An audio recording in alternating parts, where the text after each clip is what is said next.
welcome back to Gardener's World. Now, it might be spring by name, but it's certainly not by nature today here at Longmeadow. We've had a smattering of snow, we've got more forecast, and there is an icy wind cutting in from the east. It is distinctly chilly. And I plan to show you the spring garden in all its glory, because it's been good so far this year. It's still got snowdrops, crocuses coming through, daffodils, helleborus, these early perennials starting to kick into flower. But today they have been bent by cold and a bit of snow. They're beginning to reassert themselves. And if you find at this time of year you get a batch of bad weather, which we do get, don't worry. The plants will recover with extraordinary speed. They may look as though they've died, but a bit of sunshine and they'll be as good as new within a day. We've been busy over winter, made some changes, and I'll show you those. We've got more planned, and of course, lots to be getting on with. So it's great to be back. On tonight's programme, we visit a garden in Wolverhampton with a surprise around every corner. A smallish suburban garden doesn't have to be boring. You just feel as if you're in another world. And Adam Frost shows how, with a bit of imagination and some clever design, you can make every space count. This is one mistake that so many people make. They start building their garden before they've really measured it.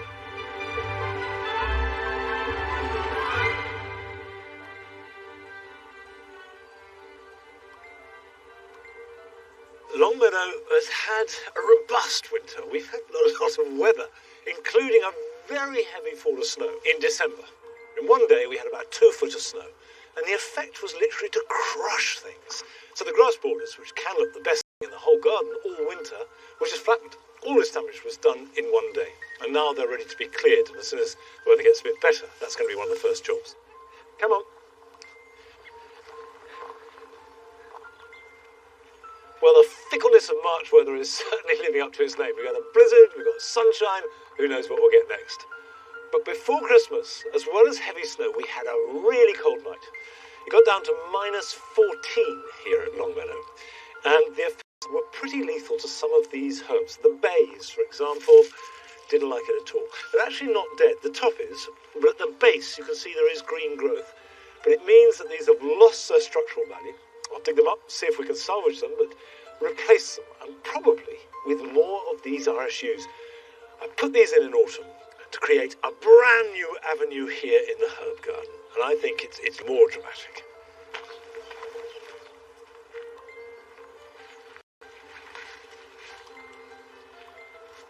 The real big change is here.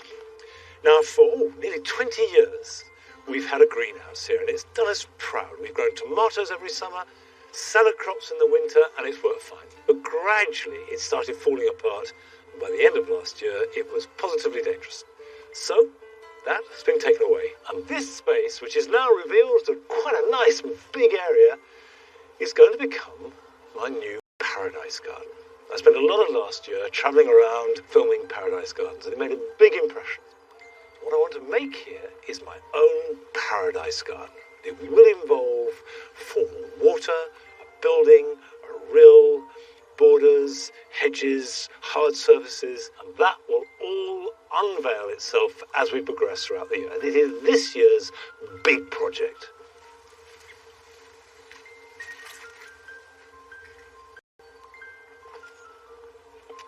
I really love starting a new project. And with some inspiration and a bit of imagination, really you can achieve anything. And we certainly discovered that last August when we visited a garden in Wolverhampton. Now, originally this had been an unremarkable suburban back garden. Now it's being transformed.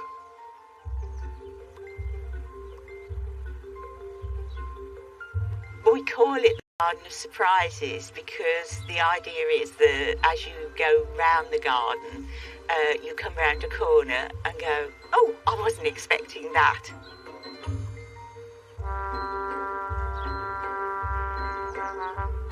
We first moved here in 1990. The garden was just lawn and conifers and nothing else really. We wanted it to be a garden where you couldn't see it all in one go. We wanted to try and divide it up. And so it gradually evolved. There wasn't a plan, was there? I'm the creative director, and I'm particularly interested in the different uses of plants, but also the myths that exist about the plants in the countries that they came from. My role is more mundane in that someone has to do all of the maintenance and the propagation. When we've agreed that we need a structure in the garden, I'm the one that builds it. A lot of the enclosure of the garden is actually coming from borrowed trees in neighbouring gardens, which helps give it its special atmosphere. The two issues with the trees is dryness and light for growing plants underneath them. One of the obvious things to do was to Plan a couple of times and was inspired by their gardening. I built this Japanese tea house and we've picked a range of plants and arranged them that gives a Japanese flavour to it. With the different types of bamboo we've got 3 or 4 aces here. We've brought some features such as the dragon.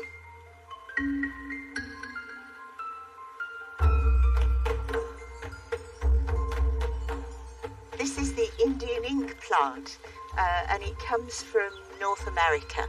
It's also called pokeweed. It has spikes of white flowers, and then it has these wonderful red berries that go black over time.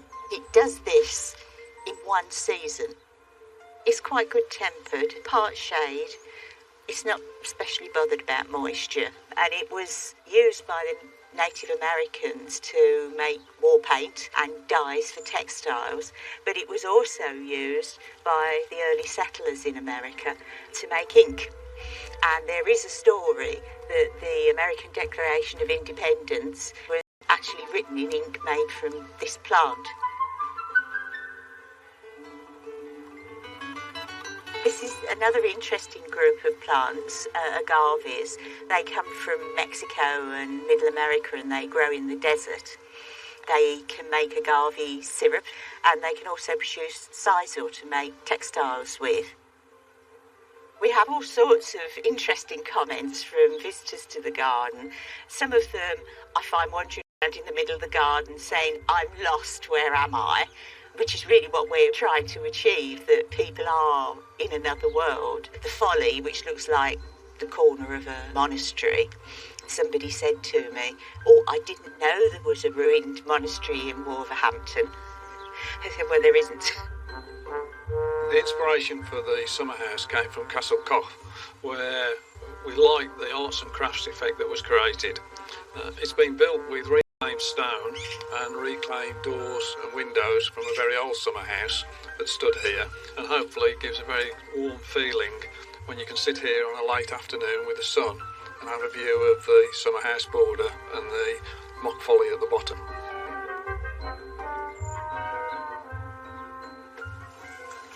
This is the 1939 brick air raid shelter, which, as you can see, we've turned into a shell grotto. The themes are designed by Anne and represent fire, earth, air and water, and day and night. The time it took to do this was probably 7 years. It was one of those things where you start off with a good idea and then much later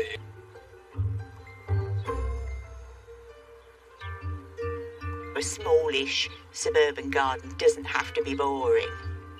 We're only a mile and a half away from the town centre, but you just feel if you're in another world because of the way it wraps round you. That's what a garden needs to be. It needs to take you to another place.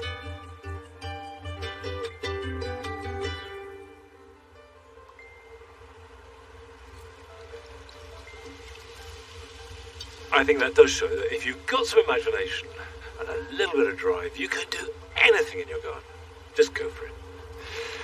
Now, I'm feeding the birds. I love feeding the birds. I love watching them, so we have them on a table here outside the kitchen window. But it is important when the weather is like this, if you can, to provide them with some food. We use old logs, wood. It's got crevices, and that means that the bigger birds won't be able to hog it all, and tits and finches can get in there and work in all the cracks. A little bit of cover, so if it snows or rains hard, you've got some dry food. And again, put a few sticks and twigs down. They can get under it, they can stand on it. It makes it more interesting. You do need to include some water. Now, obviously, mostly has frozen overnight, so you need to check that. And a shallow dish, not a deep one, so that they can get in small birds and can drink. And if you've got it, an old dustbin lid is ideal as a bird bath.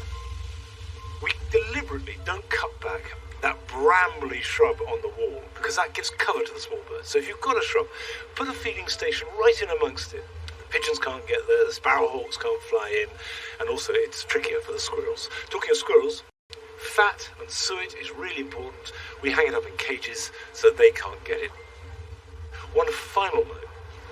It's cold, it's a busy time for birds, they're using a lot of energy, so if you start to feed them, continue right through until we reach good weather, which will be the end of this month at least, because they use a lot of calories coming up to find the food. And if there's none there, then it's wasted energy. But I think the return and the pleasure from watching these little birds is as good as a gorgeous flower bed.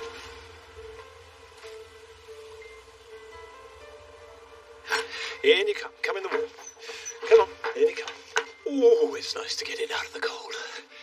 Now, one of the things that has really horrified me, looking at the garden over this winter, is the amount of plastic that we're using here. We have plastic pots, we have plastic seed tray, almost everything I buy is wrapped in plastic. And I think that that's not acceptable anymore. Personally, I want to do something about it. So I'm taking stock of the plastic I'm using in the garden with the idea of cutting down.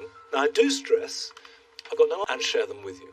And if they work, great. And if they don't work, I'll be honest about it and we'll have to try something else. Now, the first thing is to take the plastic you've got and do an audit of it. So, for example, these plugs, which are very useful and we use all the time, are very flimsy. And that means that we use them a few times and then they rip and they tear and we chuck them away. But what I'm going to do is use them till they drop and then replace them either with a non-plastic type of plug or something much more robust. Well, I think that's the sort of thing. Whereas this seed tray is really robust. I don't know when I bought this, probably 4 or 5 years ago. It's probably good for another 3 or 4 years. So if you're buying plastic, buy good, solid stuff, because the best way to recycle is to reuse. So use it, and use it again. That's number one. Number two is to look for alternatives. Now, I've got various pots here. You've got pots that are made out of coir. This is the outside of coconut. You can get pots made out of miscanthus. Miscanthus is a grass. They claim to biodegrade and go on the compost heap. You can get kits to make pots out of newspaper. You can use toilet rolls. There are all kinds of different ways. But today I'm going to start doing the most obvious alternative to plastic, which is to use terracotta. There's no reason why you can't sow in terracotta pots. And if you look after them, you can use them and reuse them. It is important to sow tomatoes and chilies in particular as early as you can. So if you haven't sown any and you want to grow them, this is something that you really want to get on with this weekend. If you're growing them outside, there's not quite so much hurry. I'm going to take my gloves off. That's how daring I'm feeling. Okay, the thing about these pots that I've got, and I've had these for a number of years, recycling, is they've got a great big hole in the bottom. So you need to cover that over, otherwise the seed compost falls through it. And seed compost, by the way, tends to be lower in nutrients. So it's a good growing medium, but it's deliberately not too rich because we want these seeds to grow at their own pace. We don't want to force them on, and then we can pop them on later. Now, this is a pepper called long red Marconi. Not many seeds in there, so I'll just put them into my hand. That's plenty. I've got my glasses because the truth is I can't see the seeds in my hand. I can feel them, but I can't see them. Now, I really do not want these to be touching, if I can help it.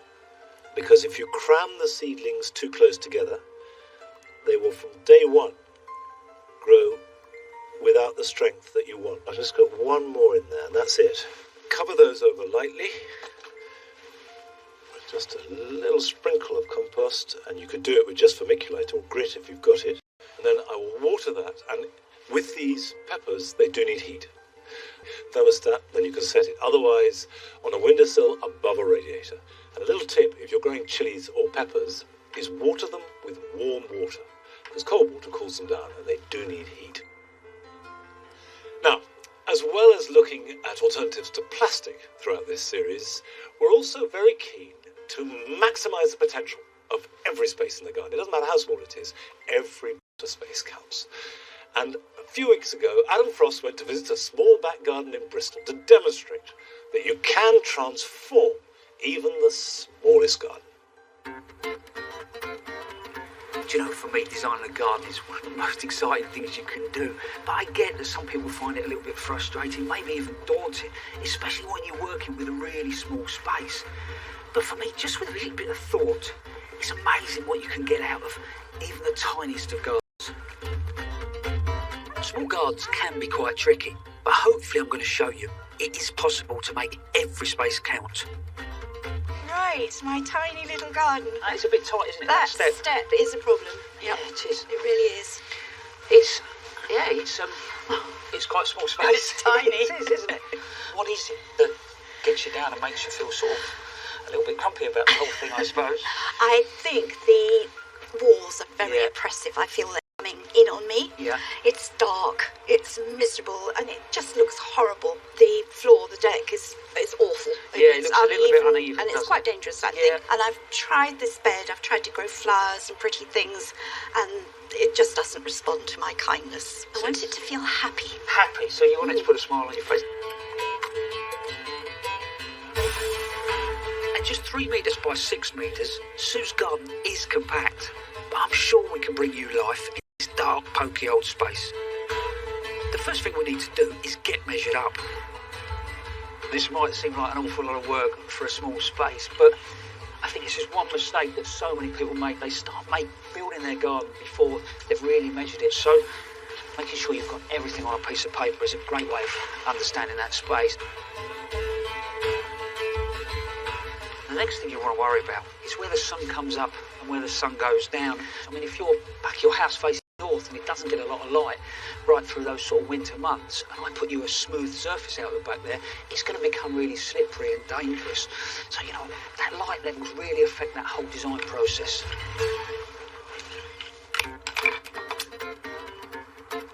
I really love the curved wall, and I'm going to use that shape on the ground to create an upper level, so the step outside the back door feels more comfortable. It will also help bring the wall down into the garden. I'm taking out half the raised bed to give more functional space. I'm using 3 main materials: brick to link the surface area to the walls, light textured paving on the upper level, not only to make the area feel brighter, but also to make it safer to move around. Lastly, on the lower level, I'm going to use gravel, which will not only provide textural interest, but also help the area drain. As soon as the landscapers are finished, we can get on with the planting. Look, I brought you some goodies. Wow, they look fantastic. A garden for me is never, ever really a garden until we get those plants in. Well, they're beautiful. You going to help me? Yes, please. Let's get stuck in.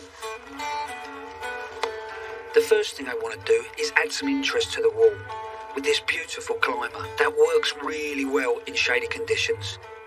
So we start with hydrangea. This should leaf up well. Lovely white flower. It'll self-cling to the wall. Oh, that's brilliant. But also I think it'll wrap around your water feature, you know. So Lovely. even in the winter, this will look good Yes. against that wall. And I think when I'm putting the gardens together, all I'm trying to do is just slowly build them up in layers. So I've got your whole array. They look beautiful. Yeah. We've worked a lot of compost and organic matter into soil, so it's good, moist, but shady, semi-shady conditions. The ferns are going to be brilliant. And that gives you that lovely sort of texture. Wonderful colour too, isn't it? It's beautiful, isn't it? And there we go, look. I know you like your pink. All right.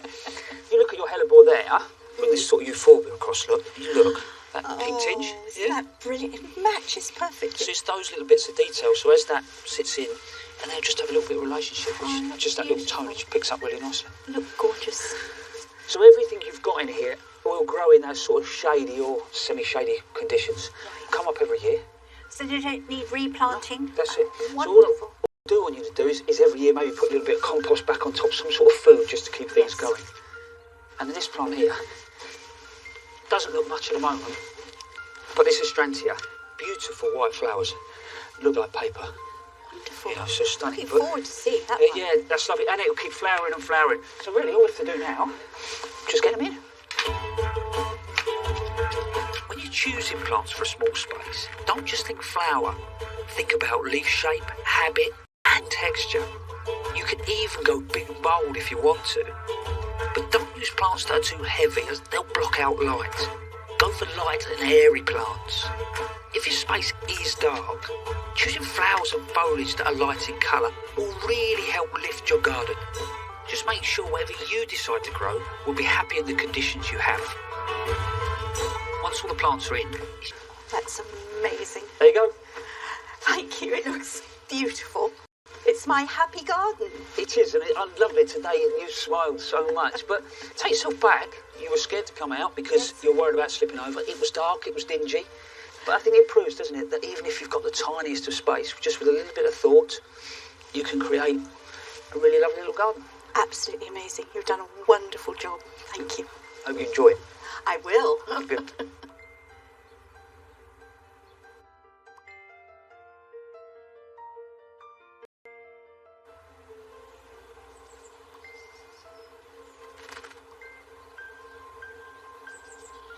Well, that does show what you can do.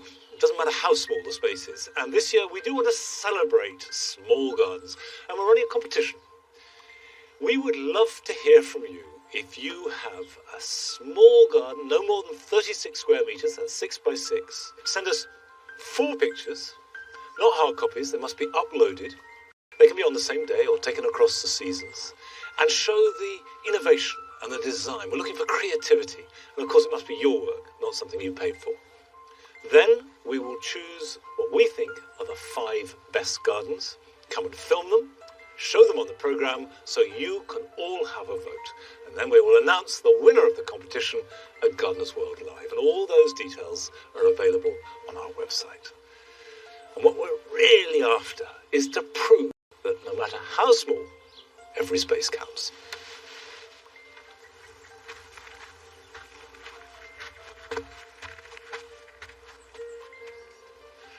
Well, although this weather does limit what you do in the garden, there's no point in trying to plant or do anything like that. There's no reason why you can't prune. And pruning in cold, frosty weather will do no harm to the plants at all. So you can do apples, you can do clematis, you can do buddleia, and you can do roses. Now is a good time. Any time in March is a great time to prune roses. Now with shrub roses, what you're looking for is to create a good shape. This is a rose called complicata, and you can see that it has become a tangle, nice and healthy. It's been pruned back in autumn, but I want to thin it out. When you're reducing the tangle, what you want to think of is creating a shape where every branch, every stem has space around it. And the real thing to remember when pruning roses is the weaker the growth, the harder you cut it. And that's counterintuitive. But you will stimulate nice strong growth by cutting back hard. So I'm going to get right in down the bottom, which is why I bought the loppers. See, I think that central one, which looks nice and strong, but actually is crowding the middle, that could come out. Any shoots that are damaged will cause an open wound, which will be much more prone to fungal or virus infection. They need to be cut back. Come on, out you come. Next step is to remove the weaker growth. And in fact, I'm going to take that off right back there. We've got this which is crossing, so that can come off there. But this is not a fine art, and I don't ever spend more than about 10 minutes on any one plant. So don't feel that there is an absolute correct way to do this. But don't be frightened of it. You're not going to do any harm. These are tough plants. Now, if you haven't got roses and you don't feel like pruning or it's too cold, don't worry. Whatever the weather, I've got some jobs for you this weekend.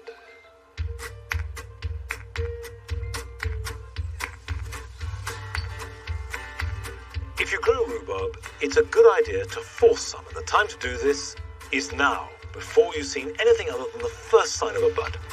The important thing is to exclude all light, and it really doesn't matter what you use to do this. Leave the cover on for about 4 weeks. Then you'll have extra succulent sweet shoots.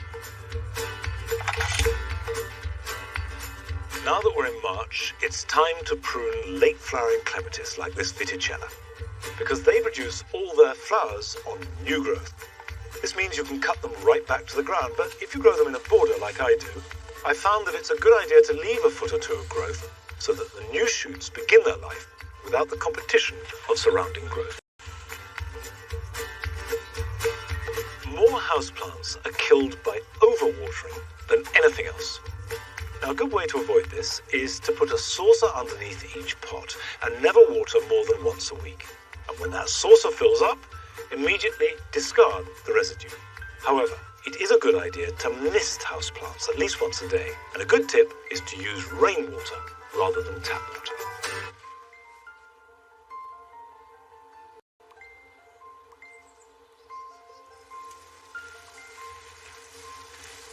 Well, it's certainly been a chilly start to our gardening year.